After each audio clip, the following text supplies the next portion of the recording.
100 শহীদের সমপরিমাণ সোয়াব মহিলারা পেতে পারে যদি 20 রোজার পরে এই আমলটি করতে পারে। কত চমৎকার বিষয় চিন্তা করেছেন।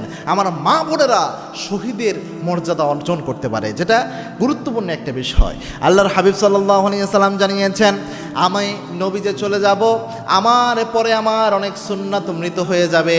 আমার একটা মৃত সুন্নাকে যদি কোনো আমার উম্মত জীবিত করে, চিন্তা করার চেষ্টা করে, ওই উম্মত 100 গলা কাটার পরিমাণ শহীদের সমপরিমাণ সোয়াব তার আমল নামায় নিয়ে নেয়। সুবহানাল্লাহ, 100 গলা কাটা শহীদের সমপরিমাণ সোয়াব ওই উম্মত তার আমল নামায় পেয়ে যাবে। সুবহানাল্লাহি বিহামদি। এখন বলতে পারেন 20 রোজার পরে, এটার সাথে হাদিসের ফজিলতটা কি?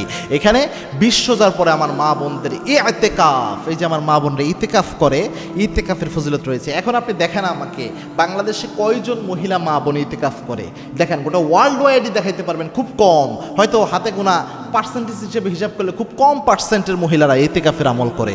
অথচ রাসূল ইসলামের স্ত্রীরা এই আমল করতে বুখারী মুসলিমে অসংখ্য হাদিস রয়েছে।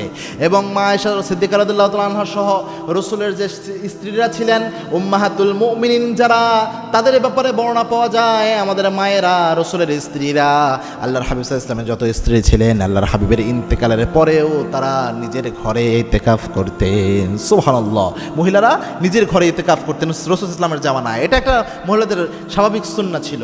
তো আমাদের এই সময় এসে কোনো মহিলা কিন্তু এটা করে না। তো কোনো মহিলা নিজের ঘরে একটা নির্দিষ্ট জায়গা যদি সে ঠিক করে নেয়, এবং ওই জায়গায় যদি সে একদিন হোক, কম পরিমাণের ব্যাপারে বর্ণনা এসেছে, তবে 3 দিন ব্যাপারে সবচেয়ে বেশি মত পাওয়া যায়, সর্বনিম্ন 3 দিন হওয়া উচিত, অথবা 10 দিনে যদি কেউ করে, কোনো বোন কোনো মা যদি এই ফজিলতটা, এই সওয়াবের নিয়তটা করে যে এটা একটা হারিয়ে যাওয়া সুন্নাহ একরকম মহিলা সাহাবীদের, এই সুন্নতটা আমি জিন্দা করব, এরপরে সে যদি ইতিকাফ করতে পারে নিজের ঘরে একটা এরিয়ায়, আল্লাহর ইবাদতে মগ্ন থাকতে পারে, ইনশাআল্লাহ ওই হাদিস অনুযায়ী 100 গলা কাটা শহীদের সমপরিমাণ সওয়াব আল্লাহ রাব্বুল আলামিন তার আমল নামায় দিয়ে দিবে।